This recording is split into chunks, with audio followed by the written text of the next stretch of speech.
وقال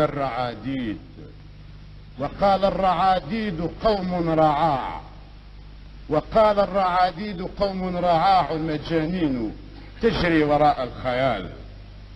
وقال المناجيد قوم كرام صناديد من عظماء الرجال.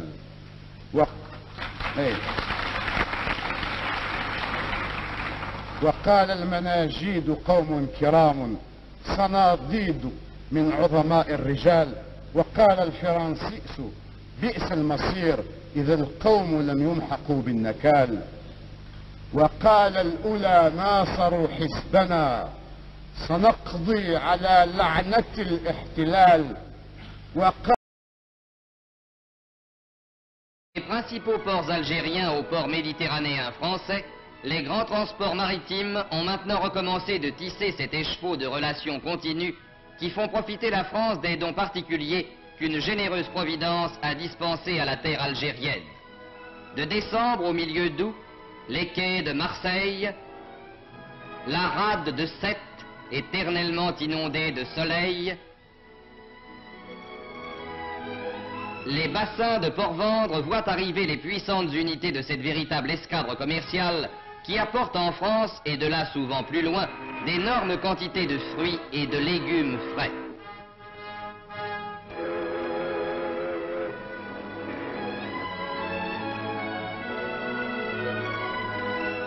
Ce sont de beaux navires dont les noms parlent de ciel bleu, de soleil, de terre riche, de paysages variés, différents de ceux de l'Europe. De beaux navires dont les flancs recèlent ces richesses sensibles aux plus délicats que sont les primeurs et les fruits. Des primeurs et des fruits venant du pays lointain qui les produit grâce à un climat généreux, au labeur acharné de tous ses fils et dont la vocation est de les produire et de les exporter à une époque où d'autres pays moins favorisés en sont privés. Car alors que l'hiver sévit encore sous le ciel européen, l'Algérie récolte à profusion pommes de terre, carottes, artichauts, pois, haricots verts, tomates. Lorsqu'en France, les vergers fleurissent à peine, les courriers d'Algérie transportent des cerises et des abricots que le soleil a fait mûrir en avance et qui sont en Europe les annonciateurs du printemps. Et quand la neige et le verglas recouvrent les campagnes européennes, les oranges, les mandarines, les clémentines et les citrons, les figues sèches et les dattes au goût de miel mettent sur les tables par leurs brillantes couleurs un rayon de soleil. Citons quelques chiffres. Au cours de l'automne et de l'hiver 47-48, l'Algérie a exporté 900 000 quintaux d'agrumes, 200 000 quintaux de dattes, 370 000 quintaux de figues sèches. Au cours de l'année tout entière, plus de 2 millions de quintaux de fruits et de légumes frais. Pendant le seul printemps de 1948, 700 000 quintaux de pommes de terre nouvelles apportées d'Algérie ont été déchargés par les palans des ports français et britanniques. À point important s'il en est, apporté au ravitaillement des populations privées à ces époques de légumes et de fruits. Intervention d'une valeur plus importante encore dans la nourriture des enfants, qui peuvent trouver en plein hiver, dans la friandise éblouissante d'une orange ou d'une mandarine, les vitamines indispensables qui les protègent des maladies et assurent leur développement harmonieux. Mais au temps où nous vivons, le courrier maritime n'est qu'un lent marcheur lourdement chargé. L'avion possède d'autres mérites qui passent dans les mots rapidité, vitesse. Et dans l'air, les courriers d'Algérie tracent un autre réseau dont les fils s'étendent aujourd'hui jusqu'aux capitales du Nord. Chaque jour, les aéroports, ces grandes gares aériennes des villes d'Europe, peuvent voir se poser les cargos de l'air qui, sans secousse et sans heurts, apportent en quelques heures les primeurs et les fruits récoltés la veille. C'est que l'avion est le transporteur idéal des produits de qualité dont l'Algérie peut se targuer d'être la grande productrice. Les conditions de fraîcheur, de stabilité, de transport rapide et parfait sont par l'avion garanties. Sans délai, fruits et primeurs peuvent passer du centre de production algérien au centre de consommation européen. Et les tables d'outre-mer peuvent se couvrir, comme dans les légendes, de fruits et de primeurs qu'on vient de cueillir au jardin, bien que le jardin soit à plus de 2000 kilomètres.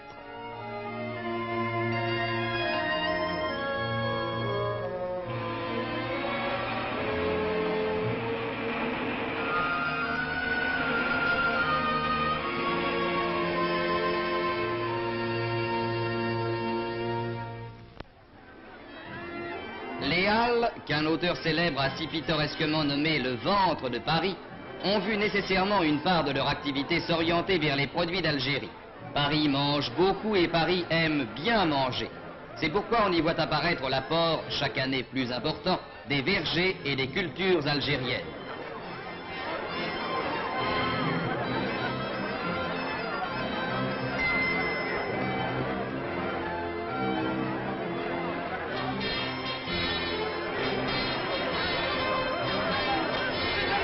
Mais Paris n'est pas un exemple isolé. Toutes les grandes villes aujourd'hui veulent participer aux dons de l'Algérie. À l'ombre de Notre-Dame de la Garde, Marseille connaît sur ses marchés les produits algériens dont les pittoresques peseurs jurés, à l'aide de ces balances romaines dont l'antique fossé garde le culte, vont d'éventaire en éventaire certifier le poids.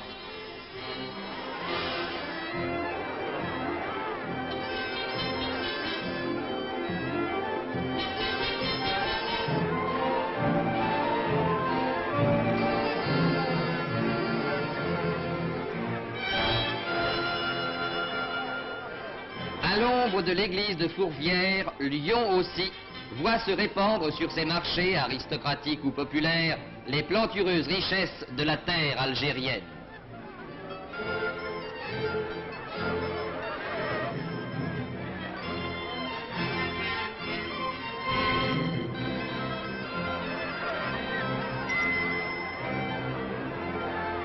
Et partout maintenant, les vitrines des magasins de qualité se font honneur de présenter à leur clientèle ces produits choisis, dont la sélection certifie ou confirme la qualité et dans la production desquels l'Algérie tient la première place.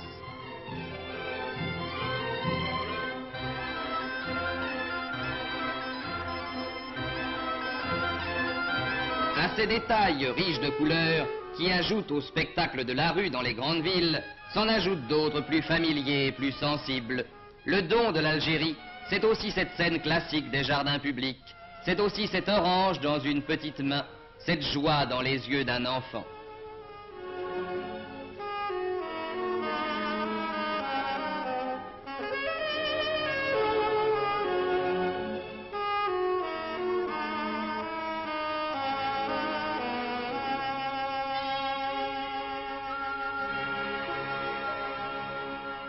C'est que tout a changé sur cette terre où voici moins de 100 ans des marécages s'étendaient un peu partout, couvrant des milliers d'hectares de terrain, faisant régner en permanence le paludisme et les épidémies génératrices d'une effrayante mortalité, qu'on songe en effet que la mort fauchait régulièrement de 30 à 40% de la population européenne. L'Algérie, pouvait-on penser, devait rester en grande partie inculte et sauvage. On comptait sans l'effort français. À force de volonté, d'ingéniosité, de courage et de sacrifice, les marais ont pu être asséchés, les rivières endiguées et d'immenses espaces rendus aux cultures et à la production. Aujourd'hui, aux endroits où s'étendaient autrefois ces espaces stériles et malsains, s'étendent les vastes cultures qui font de l'Algérie une terre bénie, bienveillante aux hommes. Mais dans ce pays, l'eau est rare et par conséquent précieuse. Il faut pouvoir conserver celle qui tombe du ciel, qui dévale des pentes, enfle les rivières et les torrents et se perd dans la mer ou dans les sables. Dans ce but, un gigantesque programme de construction de barrages a été entrepris et réalisé. Chacun de ces barrages réservoirs assure l'irrigation de vastes domaines dont le périmètre englobe quelques 20 000 hectares. Et l'on voit s'étendre chaque année sur les cartes la surface des terres irriguées, grandir les nouveaux domaines livrés à la culture.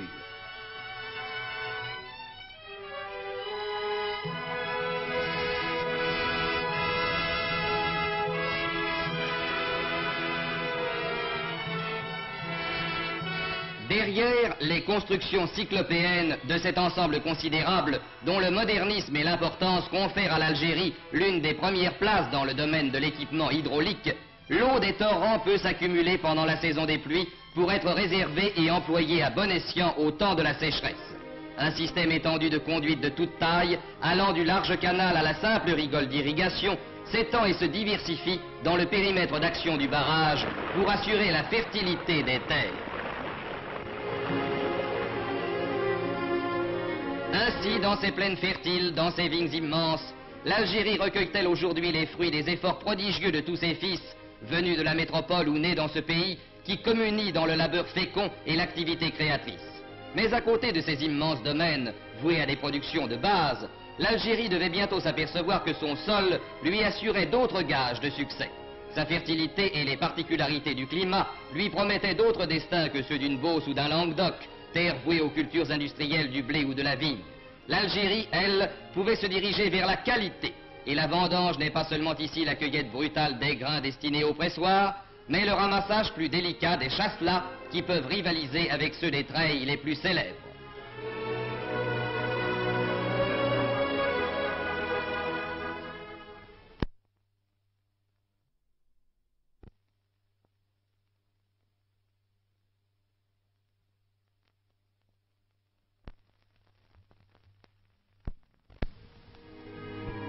L'olivier a fait des progrès, et dans le nombre et dans la qualité.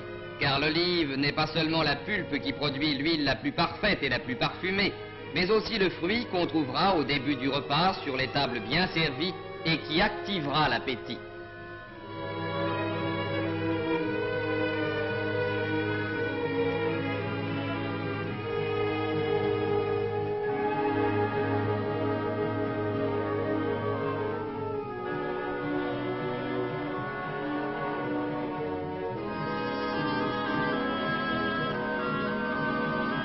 Les orangeraies médiocres d'autrefois ont fait place à de magnifiques vergers régulièrement plantés et particulièrement soignés. Et l'heure de la cueillette de ces fruits d'or, qui ressemblent à ceux dont parle la légende des Hespérides, est un spectacle bien fait pour évoquer les terres bénies, où l'abondance et la beauté se confondent dans le décor de lumineux jardins.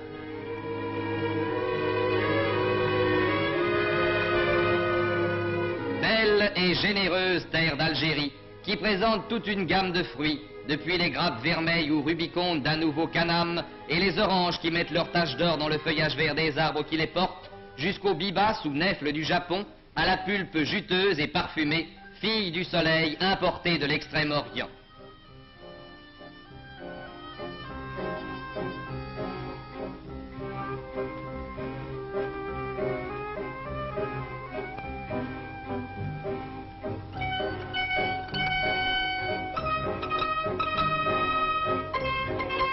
Belle et généreuse terre d'Algérie, qui offre sur les routes du sud ces étonnantes palmeraies, symphonies d'ombre et de lumière, surgies comme par miracle des sables brûlés du désert.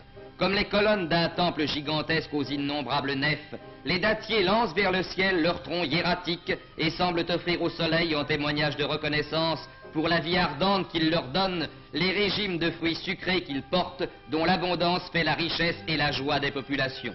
Qui goûte aux dattes, sans sourdre en lui impétueux et tenace, le désir de connaître les oasis ensoleillées qui retentissent sans fin du murmure de l'eau fraîche courant dans les séguias.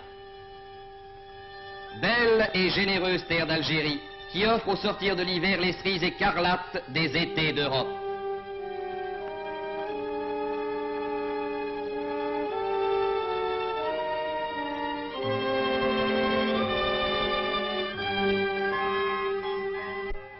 Belle et généreuse terre d'Algérie. Elle a créé dans ces 40 dernières années un jardin magnifique auquel la vieille Europe fait appel pour pouvoir consommer des produits de choix. Ces plantations d'artichauts rivalisent avec celles de Bretagne et de Provence et en dépassent la production en qualité. Ces plantations de tomates s'étalent sur de grandes superficies dans les plaines littorales et montrent leurs pieds chargés de fruits écarlates qui iront, après sélection et dans des emballages soignés, répondre à l'appel du consommateur. Car tous ces produits de choix ont droit à des soins particuliers, propres à préserver leur qualité et leur fraîcheur, à leur faire tenir avec avantage le rôle d'ambassadeur de la qualité algérienne auquel ils sont destinés. C'est pourquoi, et de plus en plus, s'est instauré en Algérie un vaste effort de sélection, de conditionnement et de présentation destiné à entourer de toutes les garanties désirables les produits qui doivent faire son renom et servir sa prospérité. Aussi, sont-ils traités avec soin, suivant des règles qui en fixent les standards, qui en exigent un tri soigneux, une présentation parfaite, dans des emballages judicieusement choisis pour chaque type de fruits ou de légumes. Ces opérations délicates sont poursuivies dans des ateliers bien équipés, dirigés par des gens avertis qui comprennent la grandeur de leur tâche et la nécessité impérieuse d'une belle présentation. Le fardage, cette plaie hideuse du commerce, a disparu en Algérie. Voici un atelier de conditionnement de dattes. qui permet de suivre les opérations auxquelles sont soumises des dates d'Algérie, dont la plus belle qualité porte le nom radieux de Deglet Nour, qui se traduit en langue française par doigt de lumière.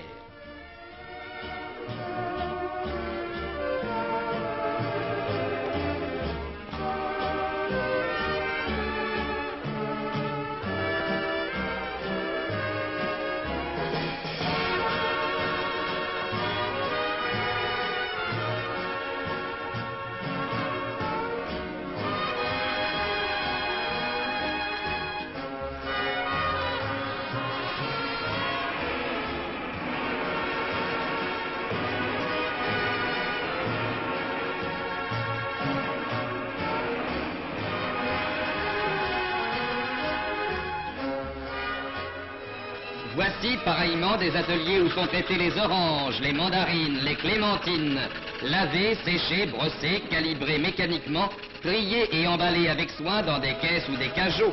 Ces fruits merveilleux qui font la joie des petits et des grands arrivent sur les marchés d'outre-Méditerranée dans un état de fraîcheur remarquable.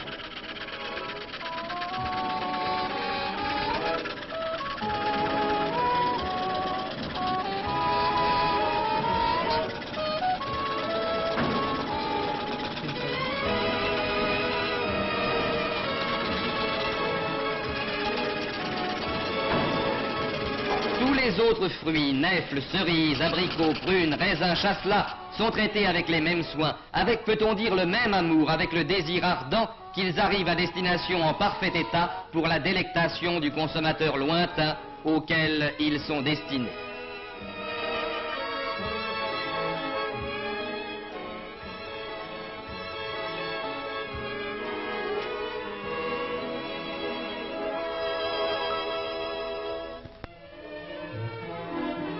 Mais la politique de qualité inaugurée il y a quelques 20 ans et poursuivie depuis sans relâche a besoin d'être protégée afin que l'Algérie conserve le renom qu'elle a su acquérir et demeure le pays de la qualité, le pays avec lequel les affaires sont faciles et saines, les transactions loyales, les relations durables. C'est pourquoi elle a accompagné la standardisation obligatoire de mesures de contrôle qui assurent le respect de la réglementation instituée.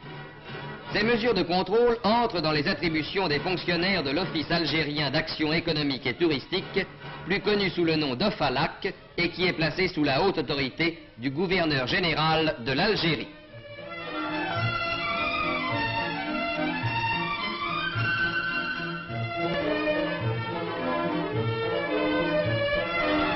Dans chaque port algérien, de Nemours à Beaune, des contrôleurs de l'OFALAC vérifient la qualité, le conditionnement, la présentation des produits présentés à l'expédition et n'accordent l'autorisation de sortie qu'à ceux qui répondent rigoureusement aux standards établis.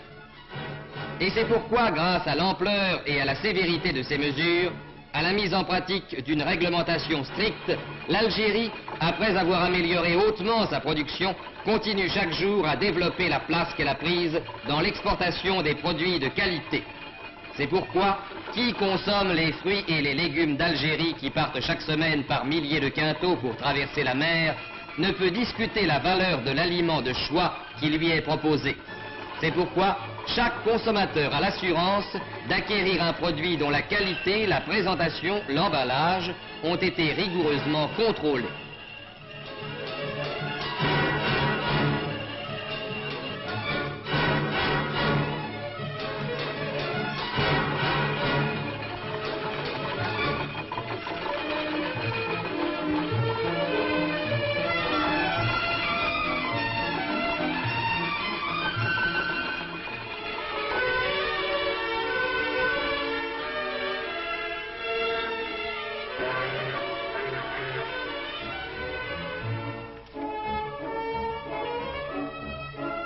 L'innovation de l'envoi par avion n'a fait qu'amplifier et développer le système de contrôle établi dans les ports.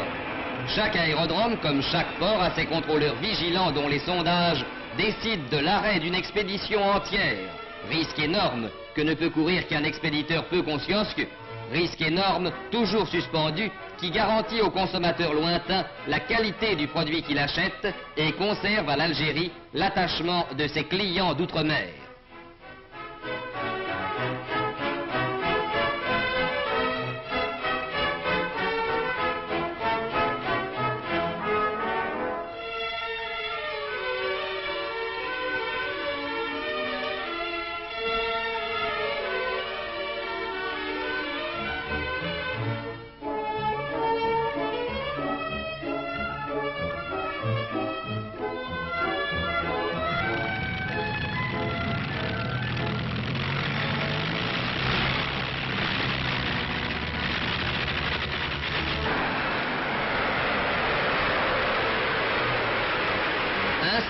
L'Algérie s'est-elle, dans la grande bataille économique, acquis des possibilités nouvelles d'expansion et de succès en jouant avec maîtrise la carte de la qualité. Et le plus bel éloge qu'elle convoite est celui qui se traduirait devant un beau fruit par une phrase toute simple et qui viendrait inconsciemment aux lèvres, une petite phrase toute simple qui serait « c'est un produit d'Algérie ».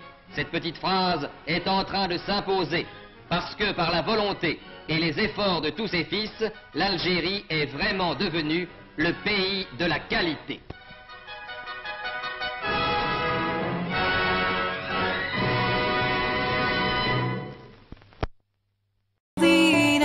فجرنا الثورة من أزل